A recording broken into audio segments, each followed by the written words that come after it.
బ్రేకింగ్లో చూస్తున్నాం. నేడు జిల్లా కేంద్రాల్లో వైసీపీ ర్యాలీలు నిర్వహించనుంది. అలాగే కోటి సంతకాల ప్రదర్శన చేయనుంది.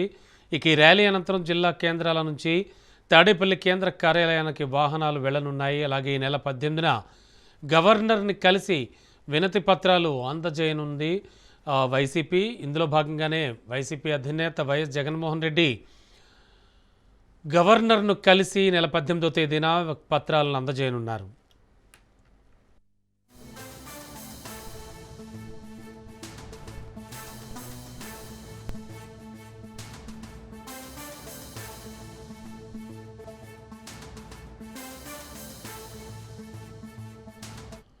బ్రేకింగ్లో చూస్తున్నాం. నేడు జిల్లా కేంద్రాల్లో వైసీపీ ర్యాలీలు నిర్వహించనుంది. కోటి సంతకాల ప్రదర్శన చేయనుంది.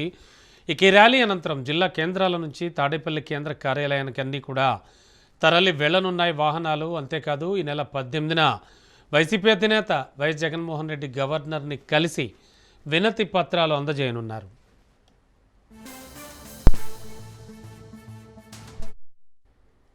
లేటెస్ట్ ఇన్ఫో ఇదే అంశానికి సంబంధించి మా కరెస్పాండెంట్ రమేష్ నుండి తెలుసుకుందాం. రమేష్, ఇవాళ వైసీపీ ర్యాలీలు అంటున్నారు, అనుమతులు ఉన్నాయా? ఏమిటి పరిస్థితి?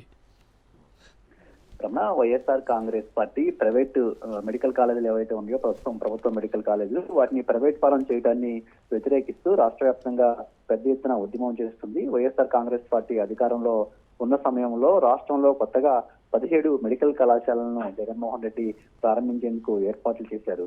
ఇప్పటికే అందులో కొన్ని కంప్లీట్ కూడా అయ్యాయి. దాదాపు 5 మెడికల్ కాలేజీలు పూర్తి అవడంతో పాటు మిగిలినటువంటి మెడికల్ కాలేజీలు నిర్మాణ దశల్లో వివిధ దశల్లో ఉన్నటువంటి పరిస్థితి. అయితే ఆ తర్వాత కూటమి ప్రభుత్వం అధికారంలోకి వచ్చింది. కూటమి ప్రభుత్వం అధికారంలోకి వచ్చిన తర్వాత మెడికల్ కాలేజీలను ప్రభుత్వ ఆధీనంలో ఉన్న మెడికల్ కళాశాలను ప్రైవేట్ పరం చేయాలని నిర్ణయం తీసుకుంది. దీనికి వ్యతిరేకంగా వైసీపీ పెద్ద ఎత్తున ఉద్యమం చేస్తుంది. అందులో భాగంగానే రాష్ట్ర వ్యాప్తంగా ఇప్పటికే 1 కోటి సంతకాలను సేకరించింది. ఆ 1 కోటి సంతకాలను కూడా ఈ నెల 18వ తేదీన గవర్నర్ కు సమర్పించేందుకు ఏర్పాట్లు చేసుకుంటుంది వైసీపీ అధినేత జగన్మోహన్ రెడ్డితో పాటు ఆ పార్టీ నేతలు 18వ తేదీన గవర్నర్ ను కలవబోతున్నారు. అయితే నియోజకవర్గాల్లో ఏదైతే 1 కోటి సంతకాలు సేకరించారో ఆ సంతకాలను ఇప్పటికే జిల్లా కేంద్రాలకు తరలించడం జరిగింది. జిల్లా కేంద్రాల నుంచి నెల 15వ తేదీలోపు పార్టీ కేంద్ర కార్యాలయాన్ని కూడా తరలించేందుకు ఏర్పాట్లు కూడా చేసుకుంటుంది. అందులో భాగంగా ఈ రోజు నుంచి అన్ని జిల్లా కేంద్రాల్లో కూడా ర్యాలీలు చేయాలని ఏర్పాట్లు కూడా చేసుకోవడం జరిగింది.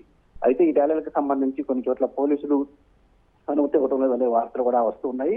ఈ పరిణామాల పట్ల వైసీపీ నేతలు అయితే కొంత అభ్యంతరం వ్యక్తం చేస్తూ ఉన్నారు. శాంతియుతంగా ప్రజా సమస్యలపైన పోరాటం చేస్తున్నటువంటి వైసీపీని అడ్డుకోవడం సరికాదనే అభిప్రాయాన్ని కూడా వైసీపీ నేతలు అయితే వ్యక్తం చేస్తూ ఉన్నారు. ఒకవేళ పోలీసులు అనుమతించినా లేకున్నా కానీ ఈ ర్యాలీని ఖచ్చితంగా జరిపి తీరుతాము, ఈ 1 కోటి సంతకాలను కూడా తాడేపల్లి పార్టీ కేంద్ర కార్యాలయానికి తీసుకొస్తాము, ఆ తర్వాత గవర్నర్కి సమర్పిస్తామని వైసీపీ నేతలు చెప్తూ ఉన్నారు. Okay, thank you Ramesh.